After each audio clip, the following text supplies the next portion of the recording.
Le sujet de la semaine. On va parler de quoi cette semaine ? Vous avez des idées ?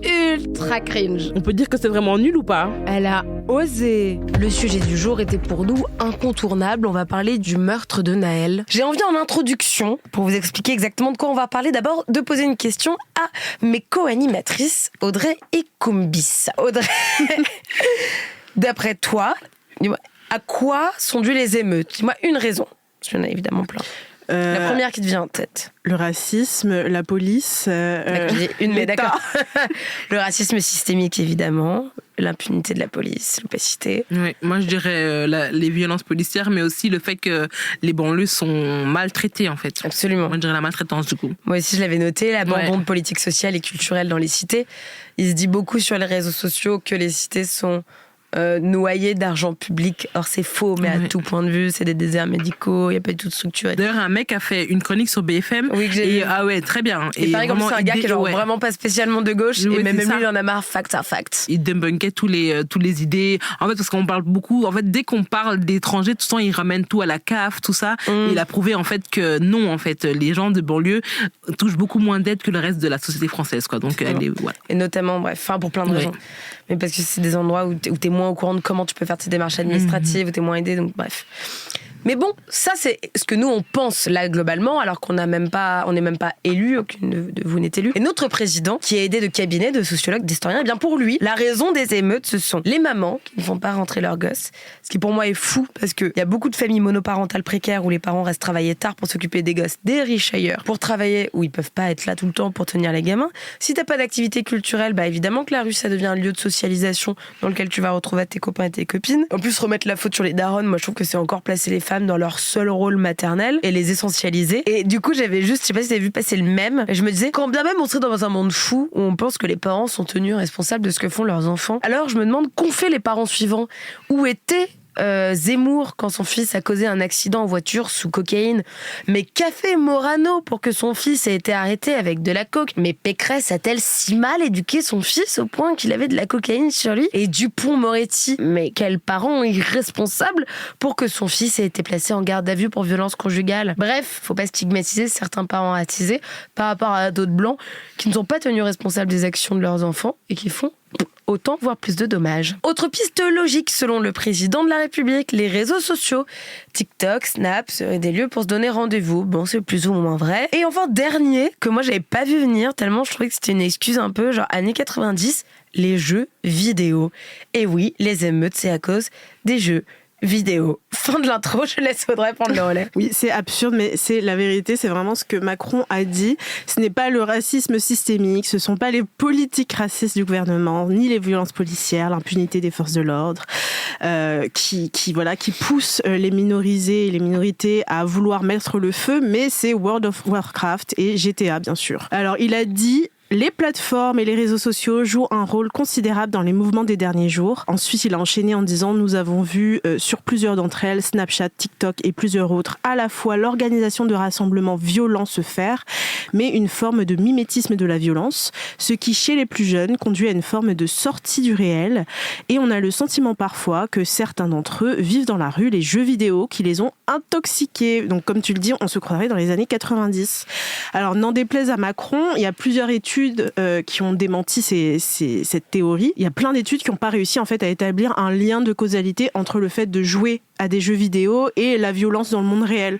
Par exemple, en 2015, il y a une étude d'un certain Christopher Ferguson qui a mis en évidence qu'il n'y avait aucune corrélation significative entre les jeux vidéo et les comportements violents. Et en fait, l'étude, elle disait que même les jeux vidéo les plus violents, ils avaient qu'une influence vraiment minime chez les enfants et les adolescents. En 2020, il y a aussi l'American Psychological Association qui a déclaré qu'il n'y avait pas suffisamment de preuves pour étayer les affirmations d'une causalité directe. Et j'en reparlerai un petit peu tout à l'heure, mais peut-être que tu veux apporter des précisions sur les jeux vidéo. Oui, parce que quand tu dis que déjà, il n'y a aucune causalité qui a été faite entre les deux, oui. Et même au contraire. Je dis pas que après j'ai voix d'évangile, je suis certaine qu'il y a des cas d'addiction super graves aux jeux vidéo et tout. Mais il y a certaines études qui montrent aussi qu'il y a des jeux vidéo qui peuvent être bénéfiques pour la santé mentale des plus jeunes. Donc là, je vais parler de 2 cas d'études. Il y en a 1 qui montre que jouer aux jeux vidéo serait associé à de meilleures compétences cognitives chez les enfants, donc un QI un petit peu plus développé. C'est ce que constate une étude américaine qui a été menée sur plus de 2000 jeunes entre 9 et 10 ans. En gros, ils ont fait une étude comparative entre des jeunes, genre vraiment qui jouent beaucoup, tu vois, genre plus de 3 heures par jour, et des jeunes qui jouent pas. Et en gros, ils étaient face à des écrans, et c'était des trucs de rapidité et tout, avec des flèches, des machins, et des visages, et il fallait se rappeler un peu comme un mémo de quel visage t'avais déjà vu et tout.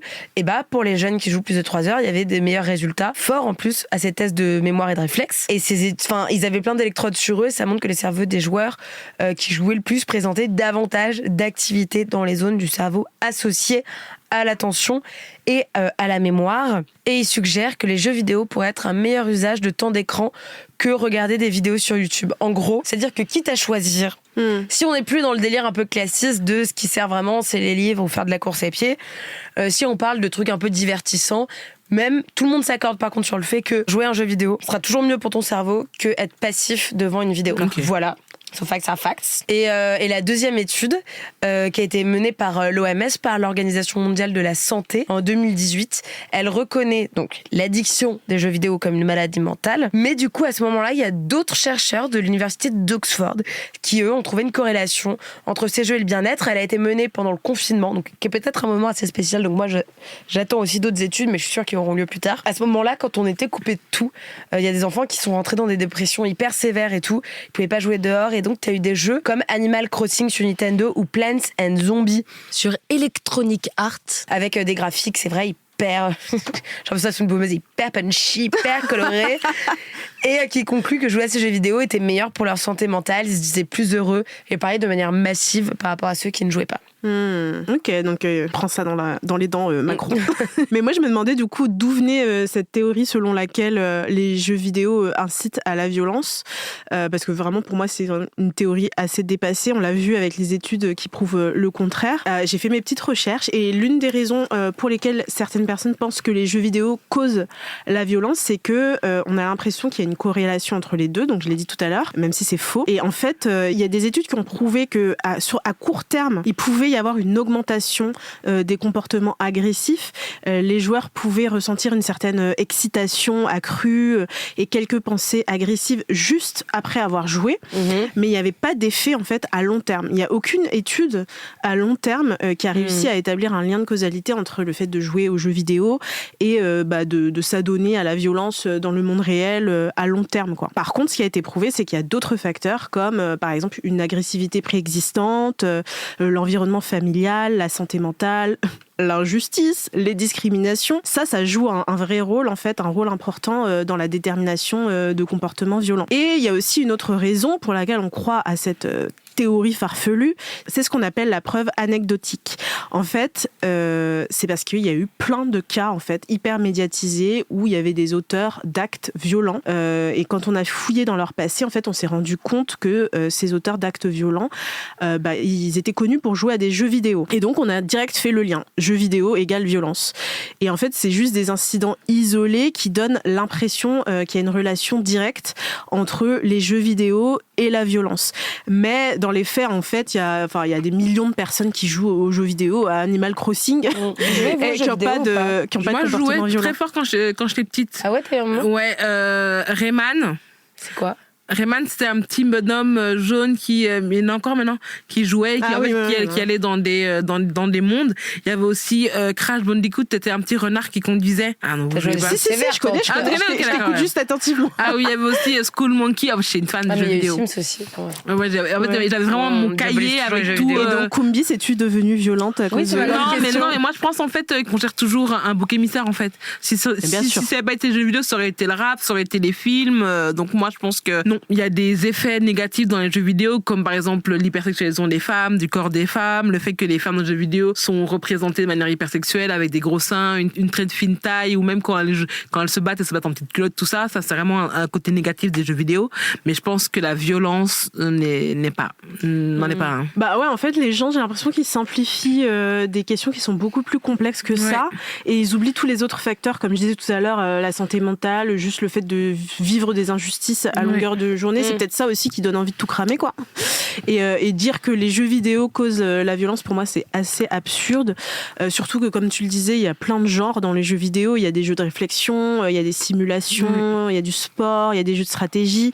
Et ouais, ça favorise plein de trucs positifs, comme le fait de pouvoir résoudre des problèmes. Enfin, c'est hyper positif. Et c'est aussi, comme tu le disais, un moyen de s'évader. Et donc, c'est assez injuste de généraliser tous les jeux vidéo. D'ailleurs, il y a eu plein de réactions de gamers sur Internet. Ils n'étaient pas contents qu'on tape encore sur les jeux vidéo. Et surtout, ils trouvaient ça hyper hypocrite de la part de Macron, qui toute l'année apparemment a soutenu les jeux vidéo. Oui, ils faisaient sa petite propagande en fait, en allant jouer avec des gamers, tout ça. Et maintenant, ils tapent sur les jeux vidéo. Et en fait, il y a quelqu'un qui dit soutenir le championnat du monde de Counter-Strike à Paris il y a 15 jours, soutenir le Z-Event tous les ans, soutenir les streamers et la Trackmania Cup à Bercy l'an dernier et sortir ce genre de conneries dignes des années 90. Il est descendu bien bas, Macron, il n'y a pas à dire. Et on est bien d'accord. Moi, ça m'étonne pas. Ah ouais? Moi, ça m'étonne parce que là, ça m'étonne pas. Débile, quoi. Tu sais, moi, j'imagine le moment que son conseiller com, on lui dit Emmanuel, tu vas prendre ça, comme élément de langage. Et que, genre, vraiment, il n'y a pas personne de pas assez fatigué dans la salle pour dire là, c'est juste qu'ils nous mais beaucoup de parents le croient aussi. Comme ils pensent que le fait d'écouter du rap va nous rendre sexistes. Après, je pense vraiment que Macron ne croit pas ça. C'est juste je pense qu'il ne croit pas, mais il dirait bien que ça allait résonner dans les oreilles. Ah oui, tu vois, bien sûr, oui, ça allait résonner chez les parents. Ils vont dire, bien sûr, les réseaux sociaux, ils vont trouver un bouc émissaire. Il y aura toujours tout de coupable, sauf le racisme systémique, en fait. Et en fait, c'est un argument qui est vieux comme le monde. Parce que, notamment aux États-Unis, depuis la tragédie qui a eu lieu à Columbine en 99, où en fait il y avait eu 2 étudiants qui avaient ouvert le feu dans leur lycée et qui avaient fait 13 victimes. Les jeux vidéo, c'est un peu, comme tu dis, le bouc émissaire, et ils sont tout le temps tenus responsables à chaque fois qu'il y a des fusillades aux États-Unis. Et c'est même un argument qui a été évoqué par Donald Trump il n'y a pas si longtemps que ça, en 2019, après la fusillade d'El Paso. Et tu parlais du rap tout à l'heure, mais je me rappelle aussi qu'on disait la même chose du rock il y a quelques années déjà. Et Columbine aussi, il disait c'est Marilyn Manson. C'est vrai. Ouais. En fait, le rock, vu que ça a une esthétique rebelle, c'est des sons qui peuvent être assez agressifs. Il y a des paroles aussi qui abordent des sujets sombres, controversés. Ça défie un petit peu les normes sociétales. Et en fait, il y a eu beaucoup de critiques à l'époque, et encore maintenant, mais beaucoup à l'époque, vers les années 80, qui ont associé la musique rock en fait avec la rébellion, la sexualité, la non-conformité. Et en fait, les gens de l'époque, ils trouvaient que ça avait un impact négatif sur les jeunes. Et il y avait eu beaucoup d'inquiétudes, surtout comme je disais dans les années 80, avec notamment, je ne sais pas si vous connaissez, l'émergence de la panique satanique, c'est ce qu'on appelle, on appelle ça comme ça. En fait, c'était une panique globale, morale, où en fait on associait pas mal de genres musicaux, dont le rock, au satanisme, aux pratiques un peu occultes. On disait le rock en fait c'est la musique de Satan. On diabolisait en fait cette musique, et on disait qu'elle était responsable des violences dans la société. Et en fait, évidemment, il y a eu plein d'études qui ont démenti un lien de cause à effet direct. Et en fait, ça s'est un petit peu essoufflé, cette rhétorique-là. Donc, on espère que ça va s'essouffler aussi à propos des jeux vidéo. Comme ça, Macron n'aura plus aucun argument et il sera obligé de dire oui, la France est raciste. Mais quand tu parles de satanisme, je sais pas si vous avez vu, il y a une vidéo qui tourne très fort sur TikTok où il parle de la mort du jeune Naël, et ils disent que c'est un sacrifice justement satanique en fait. Et c'est une théorie du complot qui revient à chaque fois. Et en fait, le rappeur Nino a sorti un clip il y a 3 semaines. Le clip commence sur un enterrement d'un jeune tué par la police, et la voiture est jaune en fait. La voiture est jaune, et donc tout le monde commence à dire tout d'un coup l'enfant court et se transforme en loup. Le loup, c'est le diable. Donc en fait, ils disent que la mort de Naël était préméditée et que c'était un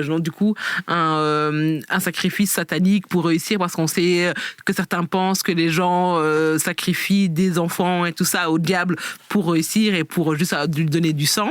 Et je pense que la théorie du complot et le satanisme seront toujours un peu présents dans notre société.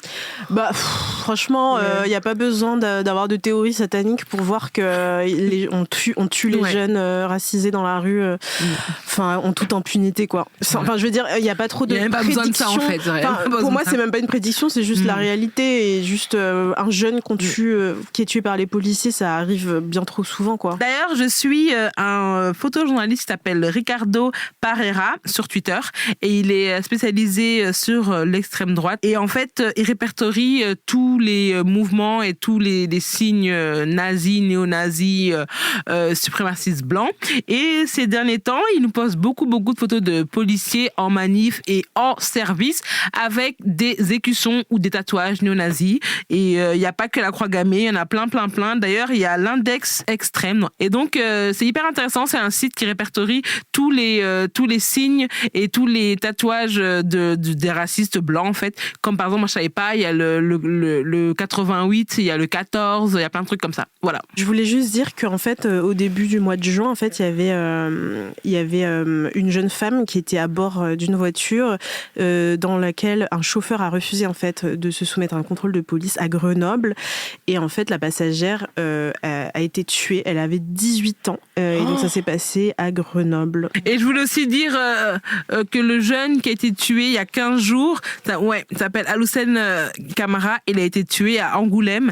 Et du coup, c'est un jeune Guinéen, qui allait travailler et qui est mort, qui est jamais rentré. Et comme il n'y a pas de vidéo, on a pris la version policière. Et même qu'on a une vidéo, ça change rien. Parce que je sais pas si vous avez vu que l'IGPN essaie de... qu'ils avaient dit les bras derrière la tête. Ouais, il n'avait pas dit shoot-le et ni je vais te mettre une balle dans la tête, mais plus coupe le moteur et les mains derrière la tête. Donc tout le monde essaye sur TikTok et Twitter de décortiquer ce qu'ils disent. Et moi j'ai dit, même s'il avait chanté une chanson à Naël, le but, c'est en fait la finalité, c'est que Naël est mort en fait. Oui, puis au-delà, on parlait du fait qu'ils n'étaient pas assez bien formés, mais au-delà de ça, juste ils sont racistes en fait. Et du coup, bien formés ou pas, s'ils veulent, avec l'impunité qu'ils ont, s'ils veulent tuer des Arabes et des Noirs, ils le feront. Qu'ils aient 1 an, 10 ans de formation ou pas. C'est vrai. Voilà. En tout cas, on parlait des jeux vidéo tout à l'heure et on disait qu'effectivement, il n'y avait pas de lien de cause à effet entre les jeux vidéo et le fait qu'il y ait de la violence dans les rues. Certes, mais c'est pas non plus tout rose. Tu parlais tout à l'heure de l'hypersexualisation et moi j'ai un petit peu fouillé et je me suis rendu compte que les équipes en fait de développement de jeux vidéo, elles étaient principalement composées de mecs blancs, cis, hétéros, comme d'habitude. Et en fait, ce manque de diversité dans les équipes de développement, ça se traduit dans les jeux vidéo. Et les thèmes, les personnages, c'est toujours un petit peu les mêmes. Ils sont assez caricaturaux. Oui. Et il y a un manque vraiment de diversité en fait dans les jeux vidéo. Il n'y a pas de représentation et donc ce qui serait cool, c'est de montrer des personnages, des histoires qui permettraient à des personnes d'horizons divers et variés de se voir représentées. On voudrait un peu plus de diversité, d'inclusion aussi dans les équipes de développement et que les jeux vidéo soient plus accessibles. Oui, parce que souvent on a l'idée du mec, de la personne qui aime les jeux vidéo, que ce soit un homme déjà, alors que les études ont montré que c'est presque paritaire parce qu'il y a 47% de femmes qui jouent et 53% d'hommes. Et du coup, les femmes en ont marre justement d'être pas représentées dans les jeux vidéo parce que c'est toujours un esthétique très manga. Dans la fille un peu nunuche qui danse pour aller se sauver, qui est en culotte, tout ça. Et du coup, j'ai une étude, Women in Games, ils ont fait en 2022, ils ont fait une campagne qui s'appelle Gender Swap. En fait, ils ont mis les personnages masculins dans le rôle cliché des personnages féminins. Okay. Genre Batman qui dansait, qui pour aller sauver des gens, tout ça, juste pour montrer en fait que c'était hyper cliché. Les gens, ouais, que c'était cliché en fait de voir les femmes qui se battent en culotte alors qu'elles doivent juste sauver leur vie. Ou alors les seins qui rebondissent quand tu marches, tout ça, c'est juste un cliché. En tout cas, si c'est un endroit que vous trouvez trop masculin, trop chiant et tout, il y a plusieurs ressources qu'on voulait vous donner si, chères belles personnes qui nous écoutez, vous aimez jouer aux jeux vidéo. Il y a la première association pour gamers LGBT+, francophones et autres geeks, Next Gamer, G-A-Y-M-E-R, le collectif Afro-Gameuse, ou encore l'association Women in Games. Ouais, voilà. Et c'est elles qui ont fait le Gender Swap. Ah! Super. Et moi, je voulais juste, en mots assez longs de la fin, comme on parle de violence depuis tout à l'heure, je voulais juste dire que pour moi, la violence, entre guillemets, qu'on voit dans les rues, c'est pas vraiment de la violence, c'est une réponse, en tout cas, légitime à la violence d'État. En fait, il y a l'idée selon laquelle la seule réponse qui serait légitime, valable, louable, ce serait des trucs pacifiques, alors qu'en face, t'as la violence d'État qui t'écrase tout le temps. Et c'est difficile de dialoguer justement avec cette violence qui ne veut pas dialoguer. Et du coup, pour moi, les gens réagissent comme ils peuvent. Comme ils veulent, surtout. Je pense qu'on ne doit pas dire comment quelqu'un doit réagir à une injustice. Complètement. Et puis, c'est légitime, en fait, d'être en colère. Ouais. Enfin, on en parlait, tu sais, à l'épisode où il y avait MC pour le climat. Et les révoltes qu'on voit dans la rue, c'est pas des vraies violences, c'est une réponse à la violence, c'est un ras-le-bol, c'est un trop-plein, c'est de l'autodéfense. Il y a un évêque brésilien qui s'appelle Elder Camara qui disait qu'il y a 3 sortes de violences. En fait, t'as la première qui est mère de toutes les autres violences, c'est la violence institutionnelle, la violence d'État, celle qui légalise et perpétue les dominations, les oppressions, les exploitations, celle qui écrase et lamine les millions d'hommes dans ses rouages silencieux et bien huilés. Je suis en train de le citer, hein, c'est pas mes mots. Et ensuite, tu as la seconde violence, qui est la violence révolutionnaire, qui naît de la volonté d'abolir la première. Et la troisième, qui est la violence répressive, et donc qui a pour objet d'étouffer la seconde en se faisant l'auxiliaire et la complice de la première violence, celle qui engendre toutes les autres. Et il n'y a pas pire hypocrisie que de n'appeler violence que la seconde, en feignant d'oublier la première qui l'a fait naître et la troisième qui la tue. Et je trouve que c'est hyper bien résumé. Ouais. Et j'ai vu un post pas mal du podcast qui s'appelle On est là le podcast. Et en fait, il y a un post qui décrit ça très bien, je vais vous le lire. Il dit c'est le peuple qui déborde parce que traumatisé par la police depuis des générations, c'est les jeunes qui n'ont pas beaucoup à perdre et qui, même s'ils ne font rien, sont déjà considérés comme des délinquants.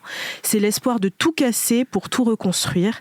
Il y a des gens en France qui ont pris position lors du meurtre de George Floyd, qui comprenaient la colère des Afro-Américains, mais qui refusent de comprendre la colère des jeunes qui ont vu un autre jeune homme de 17 ans mourir sous leurs yeux. Et je termine en vous conseillant d'aller lire Comment la non-violence protège l'État de Peter Gelderloos et Se défendre, une philosophie de la violence d'Elsa Dorlin, pour comprendre un petit peu toutes les mécaniques de la violence.